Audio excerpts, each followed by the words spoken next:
She walked in wearing an old cardigan, her shoes scuffed, and her hair in a messy bun.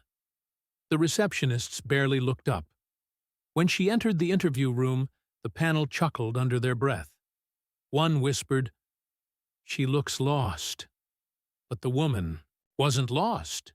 She was watching, listening, and remembering. Because beneath that plain outfit was a powerhouse, a leader, a CEO. What they thought was a joke of a candidate was the owner of the very company they worked for. And when the truth came out, those smug smirks turned into stunned silence and unemployment letters. Margaret Lane didn't believe in leading from a distance. As the founder and CEO of a multi-million-dollar tech firm, she built her empire on respect, humility, and fairness principles. But recently, troubling reports had surfaced. Job applicants claimed they were being judged harshly, even humiliated during interviews, especially if they didn't look impressive enough. Margaret could have sent an investigation team, but she knew people changed when the boss was watching. So, she chose something riskier. She'd go undercover. With help from her assistant, a fake resume was submitted under the name Margie L. The position was for an entry-level admin assistant at one of the company's newer branches. No one there had met Margaret personally. That was the point. She dressed in clothes she hadn't worn in years, simple, worn, unbranded, and walked into her own company as a stranger. Wait a second. In the comments, tell us where you're watching from. And don't forget to subscribe for more powerful stories like this. The waiting area was cold, not just in temperature, but in attitude. No one greeted her. She heard a staff member whisper, "That one's probably just looking for something to do." She smiled to herself and waited quietly. When Margie was called in, she was met by a panel of three. Denise, a sharply dressed HR lead, Greg, the branch operations manager, and Tasha, a junior interviewer who looked visibly uncomfortable when Margaret entered. Denise barely looked at her. "So, you want to be an admin assistant?" she asked, eyebrows raised. "Yes," Margaret replied calmly.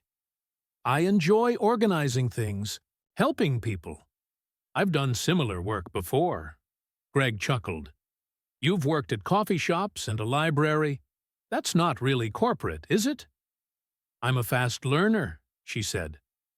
"I adapt easily." Denise smirked. "You'll need more than that to survive. Here." They asked a few shallow questions, interrupted her answers, rolled their eyes, and exchanged knowing glances. At one point, Denise muttered, "Definitely not CEO material." Margaret kept her composure, but she took mental notes. The dismissive tone, the belittling smirks, the complete disregard for basic human decency. If this was how they treated someone they believed to be powerless, how many great candidates had they driven away? She glanced at Tasha, who seemed to shift uncomfortably in her seat, clearly uneasy with her colleague's behavior. But she remained silent. As the interview ended, Greg stood and said, "Good luck, Margie." His voice was heavy with sarcasm. Margaret rose from her seat, reached into her folder, and placed a white envelope on the table. "Actually," she said, calm but authoritative, "my name is Margaret Lane. I'm the CEO." Stunned silence filled the room. Denise's smirk vanished. Greg went pale.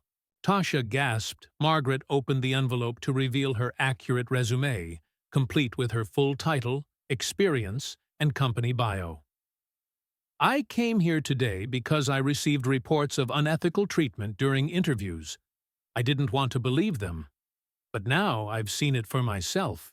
Denise opened her mouth to speak, but Margaret held up a hand. "Save it. This interview is over." She turned to Tasha. "Thank you for your professionalism, even if you were quiet. You'll be hearing from me." Then, without another word, she left the room, leaving a silence that screamed louder than any reprimand ever could. The fallout was swift. Denise and Greg were terminated for violating company ethics. Tasha was promoted to lead the new HR reform initiative. Margaret issued a company-wide memo. If we judge candidates by the polish of their shoes and not the content of their character, we will miss the very people who can transform our company. FreeTE story went viral, not because a CEO went undercover, but because she reminded the world that respect isn't earned by a title. It's owed to every human being. And the next time someone walked into that office in simple clothes, they were greeted with a smile. If you enjoyed this story and thought it was provoking, don't forget to like, share, and subscribe for more powerful narratives. Let us know your thoughts in the comments. Take care.